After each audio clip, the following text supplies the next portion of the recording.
The Industrial Policy Resolution of 1948 was good so far as it went, but unfortunately, the spirit of it could not be understood or appreciated by the common man in this country.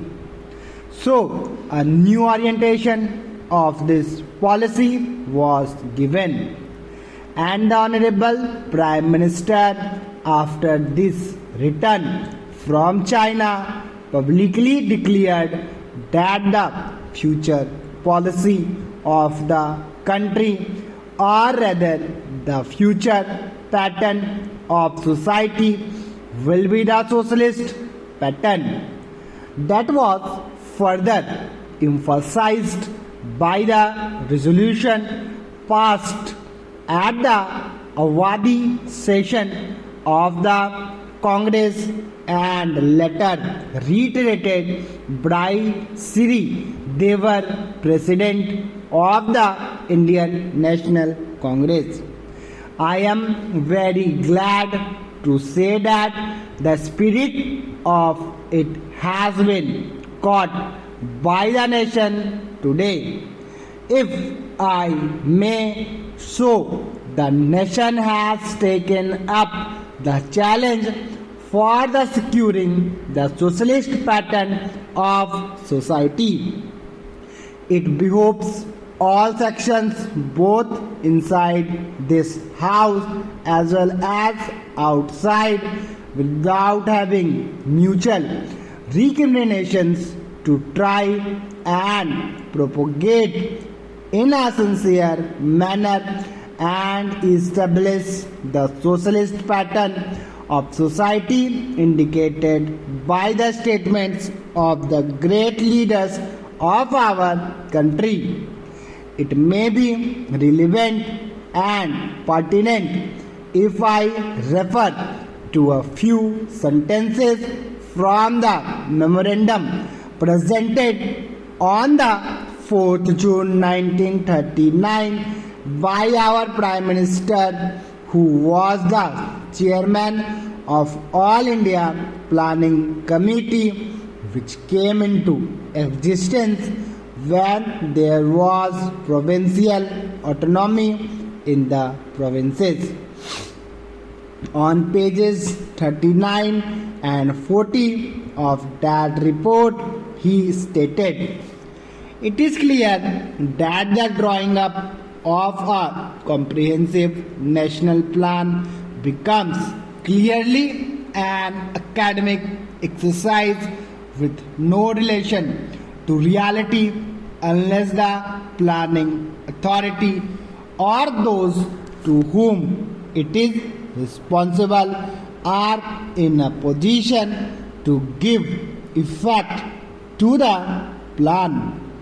If this authority is powerless or circumscribed or restricted and has limited activities, it cannot plan. An essential prerequisite for planning is thus complete freedom and independence for the country and removal of all outside control.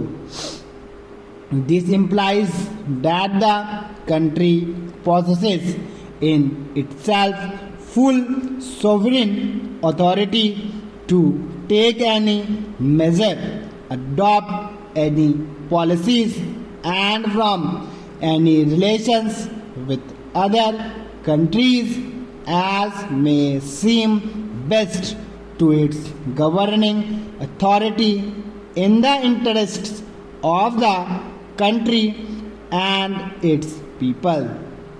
National independence is thus indispensable preliminary for taking all the steps that might be found necessary for carrying out the 5-year plan in all its various aspects throughout the whole country.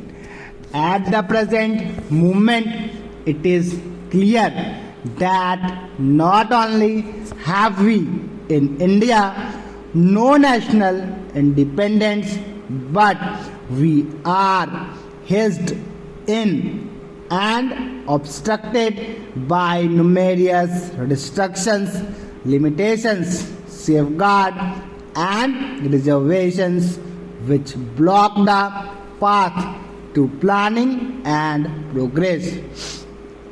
Our plan for national development must therefore be drawn up for a free and independent India. Thanks to the sacrifices made by millions of our countrymen and countrywomen under the leadership of the father of the nation, Mahatma Gandhi, we have today secured complete sovereign political independence at a time when the nations of the world were engaged in the bitterest struggle using all the weapons of destruction. If therefore we have secured political independence during the period of a quarter of a century, it should not be difficult, especially when we are today masters in our country, to secure a socialist pattern of society as has already been indicated. But it requires the assistance, the propaganda, the active work of all those who are interested in this. I am sure so long as my honorable friends, the minister, the deputy minister, and the other minister who represent the Commerce and Industry Ministry can give us an assurance that the capitalist pattern would be avoided.